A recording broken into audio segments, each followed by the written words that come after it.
ছাত্রলীগ রূপে সেই একই হেলমেট পরে যেই ছাত্র দল এসেছে সেটাই নতুন ফ্যাসিবাদ। বা বিএনপি চমৎকার, তোমরা নতুন স্বৈরাচার।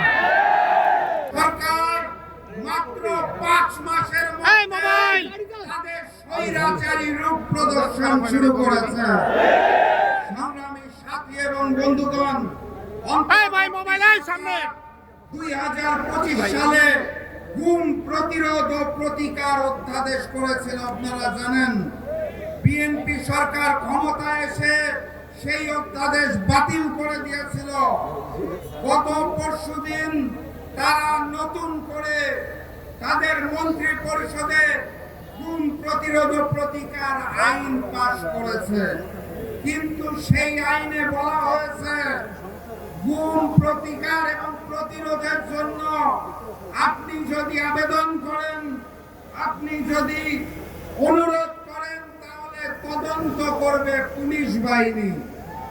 একটি গুমের পিছনে যদি পুলিশ বাহিনী জড়িত থাকে, তাদেরকেই যদি তদন্তের দায়িত্ব দেওয়া হয়, তাহলে সেই তদন্ত স্বৈরাচারী তদন্ত হবে। এখানেই শেষ নয়, সেই পুলিশ বাহিনী তদন্ত করে যদি আদালতে রিপোর্ট দেয় যে আপনার আবেদনটি ভুল ছিল, তাহলে আপনি গুম পরিবারের সদস্য হিসেবে আপনাকে আদালত 5 বছরের জেল দিয়ে দিবে। বাহ, বিএনপি চমৎকার, তোমরা নতুন স্বৈরাচার।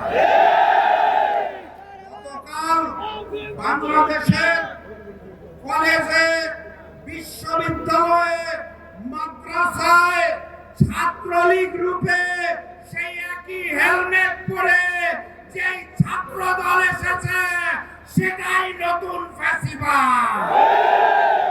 বা বিএনপি চমৎকার, তোমরা নতুন স্বৈরাচার।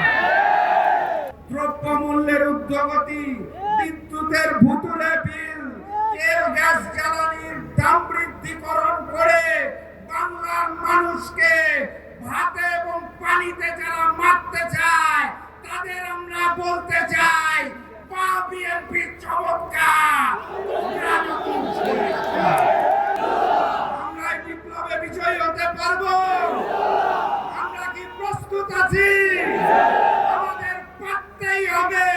দেশের জন্য, স্বাধীনতার জন্য, সার্বভৌমত্বের জন্য, সংস্কার ও জুলাইয়ের জন্য অনিবার্য বিপ্লবে আমরাই বিজয়ী হব ইনশাআল্লাহ।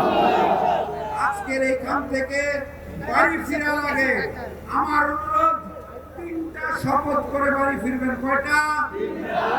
1 নম্বর শপথ, গণভোটের আলোকে আমরা জুলাই সনদ বাস্তবায়ন করব ইনশাআল্লাহ।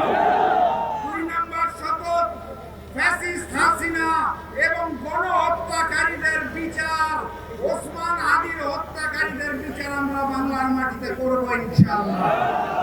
3 নম্বর শপথ, ওই পুরাতন